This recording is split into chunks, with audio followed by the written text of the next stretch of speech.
Hello and welcome back to my Dinar Daily YouTube channel. The image of a spiderweb is perhaps the most honest metaphor yet applied to the structural problem that has prevented Iraq's monetary reform from reaching its natural conclusion. A spiderweb does not obstruct through brute force, it entangles. It is sticky, it is layered, and its threads are designed to be invisible until something becomes caught within them. The coordinated framework as the institutional expression of Iranian political influence inside Iraqi governance has functioned in precisely this manner for years.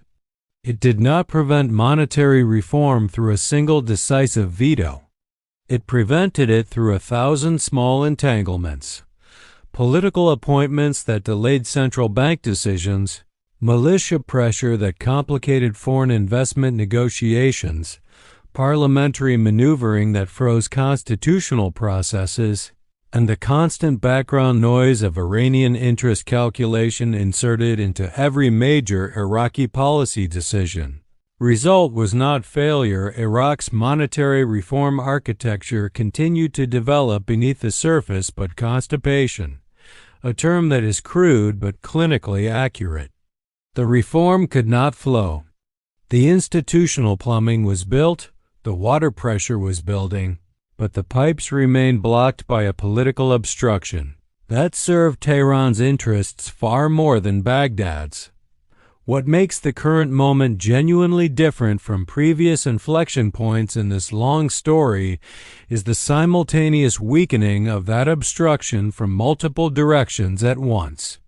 The elimination of Iranian leadership referenced in the context of Iraqi politicians watching their patrons. Power structures being dismantled removes the command authority that has historically coordinated CF behavior within Iraqi politics. Iranian-backed politicians inside Iraq are not monolithic ideologues. Many are pragmatic power brokers whose alignment with Tehran was always conditional on Tehran's ability to protect and reward that alignment. When Iranian leadership is visibly degraded, when the militia networks face U.S. pressure to dismantle, and when the American diplomatic posture shifts from tolerance to ultimatum, the calculus for every C-affiliated politician in Baghdad changes. Survival instincts that once pointed toward Tehran begin pointing toward accommodation with the new regional reality. This is not ideological conversion, it is political self-preservation, and it produces the same behavioral outcome, reduced obstruction to the reform agenda that Washington, the IMF, and Iraq's own reform-minded leadership have been advancing. The constitutional clarification regarding the definition of the largest bloc deserves far more attention than it has received in mainstream coverage of Iraqi politics. This is not an abstract legal technicality. The definition of the largest bloc has been the central mechanism through which post-election deadlocks have been engineered and sustained in Iraq for years. By creating interpretive ambiguity around which coalition qualifies as the largest bloc for purposes of government formation, Iranian-backed political actors were able to manufacture perpetual negotiation cycles that kept reform-oriented governments from consolidating power and executing their mandates. When Iraqi courts resolve this ambiguity through a definitive constitutional interpretation, they are not merely settling a legal question, they are removing one of the primary tools through which the spiderweb has operated. Future elections will have a clear, court-validated standard for government formation. Future attempts to manufacture deadlock through definitional dispute will have less legal traction. This is a structural repair to Iraq's constitutional architecture, and its significance compounds over time. Every subsequent government formation process will be cleaner, faster, and less susceptible to the kind of paralysis that has cost Iraq years of reform momentum. Against this backdrop, Al-Sudani's emergence as the de facto nominee despite residual CF objections and lingering Maliki faction resistance reflects the new political gravity in Baghdad. The argument that certain CF members believe they can still install an alternative nominee is not entirely without basis. In Iraqi political history, these factions have surprised observers before, but the weight of evidence points in a different direction.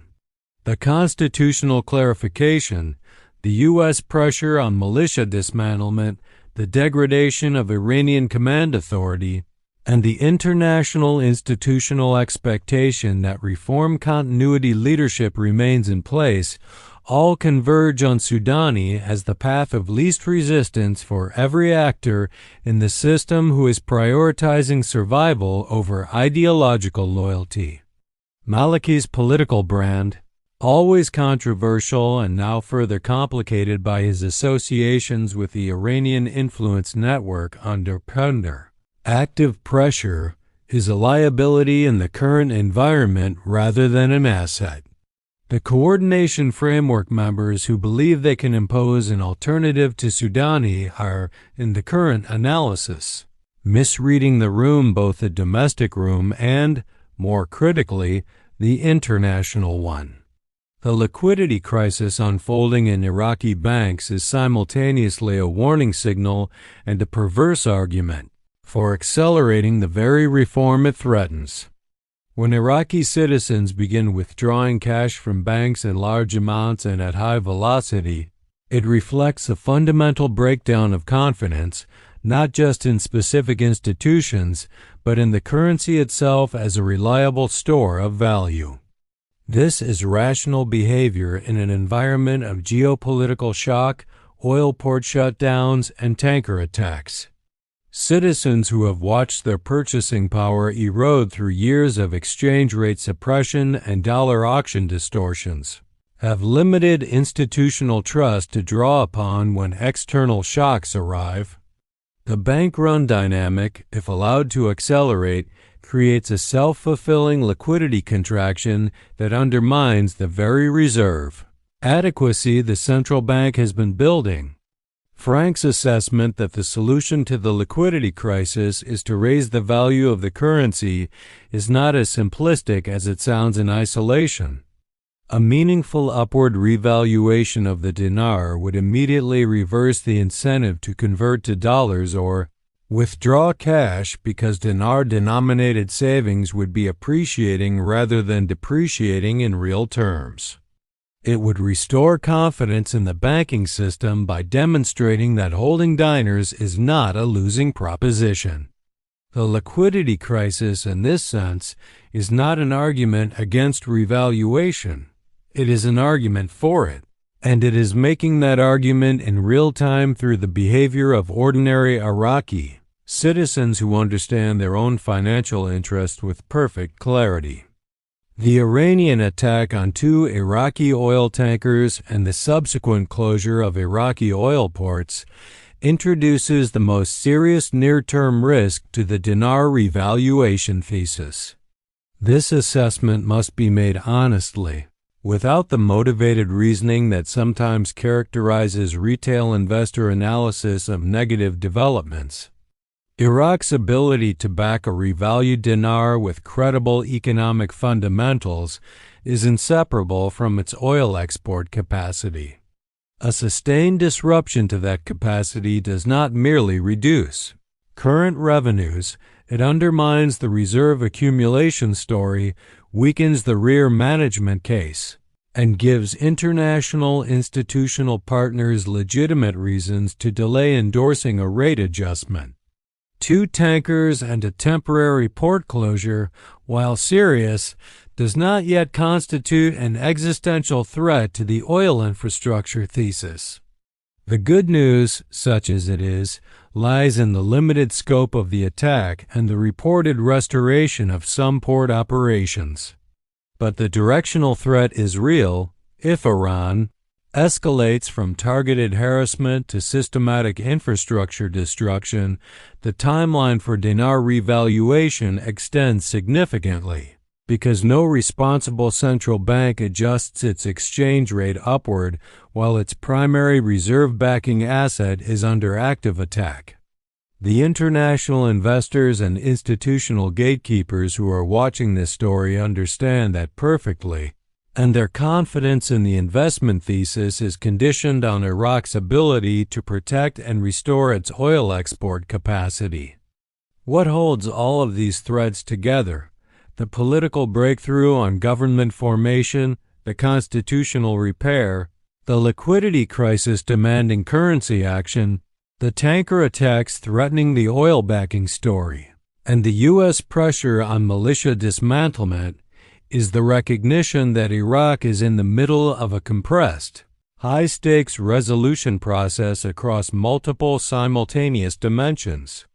Rarely do this many structural variables move at once.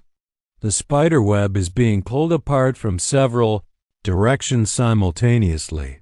Iranian command authority degraded externally. CF political leverage weakened internally. Constitutional ambiguity resolved judicially, and American diplomatic pressure applied with unprecedented directness. The threads are not all cut yet. There are still CF members who have not accepted the new reality, still militia networks that have not been dismantled, still oil infrastructure vulnerability that has not been fully secured. But the trajectory is unmistakable to any observer willing to read the aggregate signal rather than fixate on individual noise events. The bond market quiet, the pending deal closures, the expectation of stunning weekend developments, these claims belong to a different register of analysis than the institutional and geopolitical developments described above. They may or may not materialize on the timeline suggested. What can be said with confidence, however, is that the structural conditions for Iraq's monetary reform breakthrough have never been more aligned than they are in this moment. The obstruction is being removed. The institutional architecture is in place. The political will, under Soudani's anticipated continued leadership, is present. The international partners are watching and waiting. Nobody knows the exact date and time. But the direction has rarely been clearer, and for investors who have done the analytical work to understand why this thesis is real, the discipline required now is the same it has always been. Patience grounded in substance, not excitement generated by rumors.